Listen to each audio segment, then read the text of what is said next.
जनता को आपके कार्यवाही पर शक नहीं होना चाहिए, आपकी निष्पक्षता पर शक नहीं होना चाहिए। अब एक क्या, यहाँ तो लगता है कि बहुमत देश के मतदाता आप पर अविश्वास कर रहे हैं और आप कसीदे पढ़ रहे हैं ईवीएम का।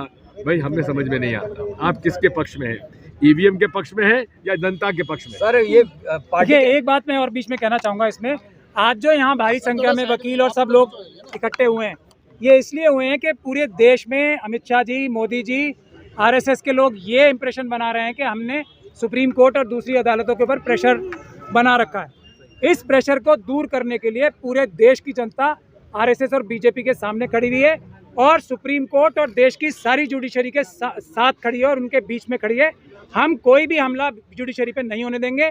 आज के बाद हम ये भी आह्वान कर रहे हैं कि सभी हाई कोर्टों में, देश के सभी डिस्ट्रिक्ट कोर्ट में इसी तरीके से वकील जो हैं और दूसरे जो मुख्य लोग हैं वो खड़े हों, ताकि जुडिशरी को और स्ट्रेंथन किया जाए। जनता की जिम्मेदारी है, जुडिशरी बहादुरी के साथ, जुडिशरी ईमानदारी के साथ, जुडिशरी निष्पक्ष रूप से दबाव मुक्त होकर फैसले करे। उसके लिए एक सिंबॉलिक आज हमारा ये स्टैंड अप था जुडिशरी की इंडिपेंडेंस में खड़े होने के लिए। और हम ये निवेदन कर रहे हैं आप सबसे, पॉलिटिकल पार्टी से, उसके बाद में सब पॉलिटिकल पार्टी से जो आरएसएस और बीजेपी के साथ नहीं है, उनसे हम गुजारिश कर रहे हैं। और इसीलिए आज एक ये महत्वपूर्ण बात ये भी है कि सभी की सभी पॉलिटिकल पार्टीज अपनी घोषणा पत्र में इस बात को रखें कि हम कभी भी ईवीएम से कोई भी चुनाव नहीं होने देंगे और ये चुनाव भी हम सब अपनी पूरी ताकत से लगा के ईवीएम से नहीं, पेपर बैलेट से ही कराएंगे। पेपर बैलेट ही कानून है, ईवीएम जो है एक्सेप्शन है, ये बात सब जानते हैं। और सुब्रमण्यम स्वामी जी की जो जजमेंट की बात की जाती है, उसमें भी ये कहीं नहीं लिखा हुआ है कि ईवीएम से चुनाव होने हैं। उसमें यह लिखा हुआ है कि वीवीपैट अगर voter verifiable audit paper trail है तभी वोटर ये वोट ठीक हो रहे हैं, वरना ईवीएम के समर्थन में एक भी जजमेंट कोई भी किसी भी हाई कोर्ट की, किसी भी सुप्रीम कोर्ट की है ही नहीं। और सुब्रमण्यम स्वामी साहब की जजमेंट का खुलेआम उल्लंघन इलेक्शन कमीशन कर रहा है, इसलिए ये अपराध है और अपराध की सजा उन्हें मिलेगी। अब मैं उदित राज जी से ये गुजारिश, सवाल बाद में उदित राज जी से गुजारिश कर रहा हूँ कि ये सभी पॉलिटिकल पार्टीज की तरफ से आश्वासित करें, दिग्विजय सिंह साहब भी और उदित राज जी भी, कि ईवीएम के खिलाफ और पेपर बैलेट के पक्ष में सभी पॉलिटिकल पार्टीज अपने मैनिफेस्टो में रखेंगी।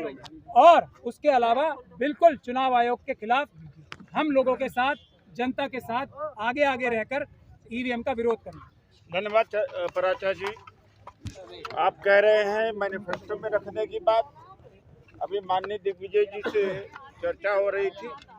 अब आंदोलन और तेज करना चाहिए सर, सामने देखिए सर, और पूरे देश के अंदर ये आंदोलन तेज करना चाहिए। चुनाव के पहले ही इंडिया गठबंधन के सारे घटक दल इकट्ठा हों।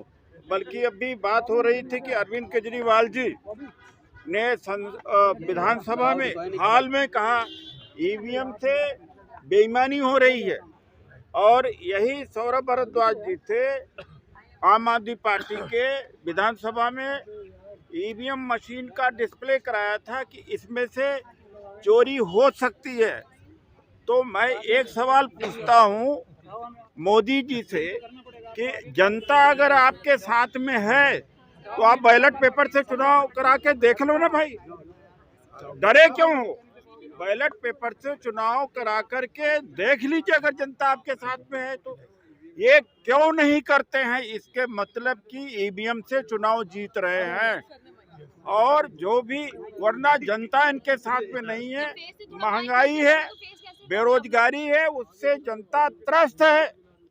तो मैं चुनौती देता हूं कि बीजेपी को अगर 400 पार की सीट आ रही है तो आप बैलेट पेपर से चुनाव करा के देख लो, या 100% वीवीपैट की जो पर्ची है मतदाता के हाथ में दे दिए, डिब्बा में डाल दे, उसकी काउंटिंग हो जाए। वरना यह चुनाव रिगिंग का चुनाव होगा, बेईमानी का चुनाव होगा। हम जननायक राहुल गांधी जी ने कहा कल कि राजा की जो जान है ईवीएम में है। ये ईवीएम की सरकार होगी, जनता की द्वारा चुनी हुई सरकार नहीं होगी।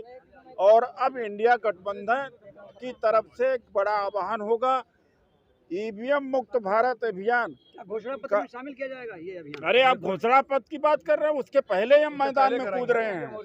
हम बड़ी जल्दी मैदान में कूद रहे हैं कि आप 100% वीवीपैट की काउंटिंग होनी चाहिए। अगर बैलेट से पूरा नहीं कर सकते हो तो आप वीवीपैट, वो तो बात की बात है। ये तो अभी आज देश की जनता को सड़क पर उतर जाना चाहिए। और महमूद पर आचार्य जी ने कहा भी सारे अदालतों में प्रोटेस्ट होना चाहिए। हम तो भाई आज से ही सड़क पर उतरेंगे फिर से, और आप सबको करना चाहिए, वरना कोई आपका यूट्यूब भी बंद हो जाएगा। और बंद हो रहा है। जो भी ईवीएम को कवर कर रहे हैं उनके लाइक्स डाउन हो रहे हैं, उनका जो है सब्सक्रिप्शन डाउन हो रहा है। ये समझ लीजिए कि डेमोक्रेसी खत्म है। धन्यवाद। तो ये आप देख सकते हैं यहाँ पर ये सुप्रीम कोर्ट के सामने, मैं आपको दिखाऊंगा। क्या कहेंगे रितु जी? राजा है, ना बेटी बचेगी, ना अगर उसके अगर ईवीएम से चुनाव होंगे तो ना बीवी बचेगी, ना माँ बहन बचेगी इस देश में।